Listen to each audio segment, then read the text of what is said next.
حضرت انس بن مالک رضی اللہ تعالی عنہ بیان فرماتے ہیں کہ میرے چچا حضرت انس بن نضر رضی اللہ تعالی عنہ نے ارشاد فرمایا کہ میں غزوہ بدر میں شریک نہ ہو سکا۔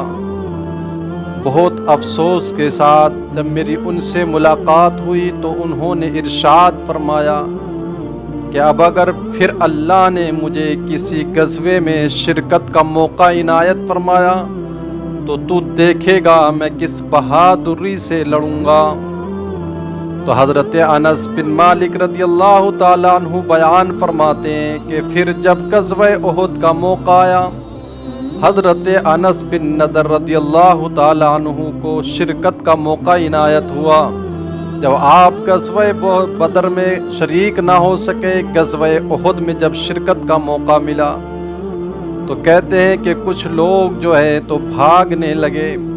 حضرت انس بن نضر رضی اللہ تعالی عنہ نے ارشاد فرمایا، اے میرے پاک پروردگار عز و جل، ان بھاگنے والوں میں جو مسلمان ہیں میں ان سے تیری بارگاہ میں معذرت چاہتا ہوں، اور جو مشرکین ہیں میں ان سے بری ہوں۔ آپ فرماتے ہیں پھر راستے میں آپ کی ملاقات حضرت سعد رضی اللہ تعالی عنہ سے ہوئی تو آپ نے ارشاد فرمایا، سعد کس طرف جا رہے ہو؟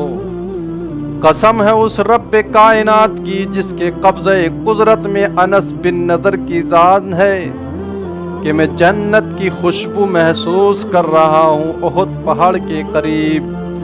اور یہی کلمات دہراتے ہوئے آپ آگے بڑھتے رہے کہ کس طرف جا رہے ہو؟ آگے آؤ، احد کے قریب سے مجھے جنت کی خوشبو آ رہی ہے۔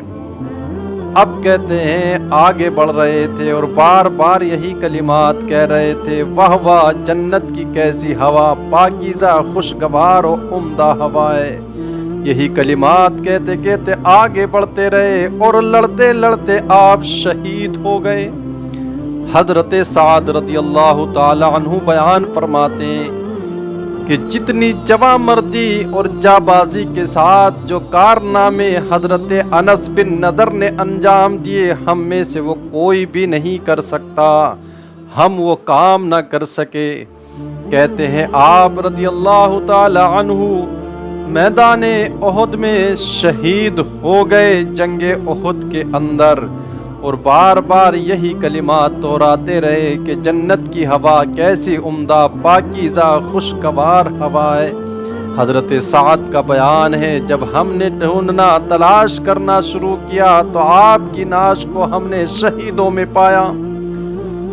تیر تلواروں نیزوں کے 80 سے زائد زخم حضرت انس بن نضر کے زخم جسم پر موجود تھے، اور آپ کے ایک ایک عضو کو کئی کئی جگہ سے کاٹ دیا گیا تھا۔ آپ کی شناخت نہیں ہو رہی تھی، وہ تو آپ کی ہمشیرہ رضی اللہ تعالی عنہا تھیں جنہوں نے آپ کی انگلیوں کے نشانات سے آپ کو پہچان لیا تھا۔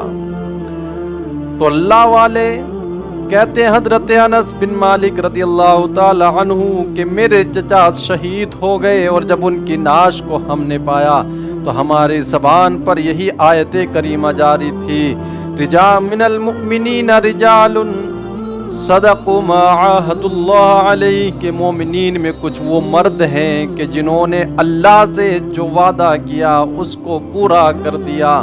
کہا تھا نا بھتیجے انس، تم دیکھو گے اگر مجھے موقع ملا تو میں ایسی بہادری کے ساتھ لڑوں گا، تو وہی ہوا، کتنوں کو آپ نے جہنم رسید کر دیا۔ اور جو رب سے وعدہ کیا اگر تو مجھے موقع دے تو میں خوب جانبازی کے ساتھ لڑوں گا، آپ نے وہ کام انجام دکھایا۔ رب تبارک و تعالی اگر آج ہم بھی کسی کام خیر کے لیے خلوص دل کے ساتھ کوئی نیت کر لیں تو اللہ رب العزت ہماری اس نیت کو پورا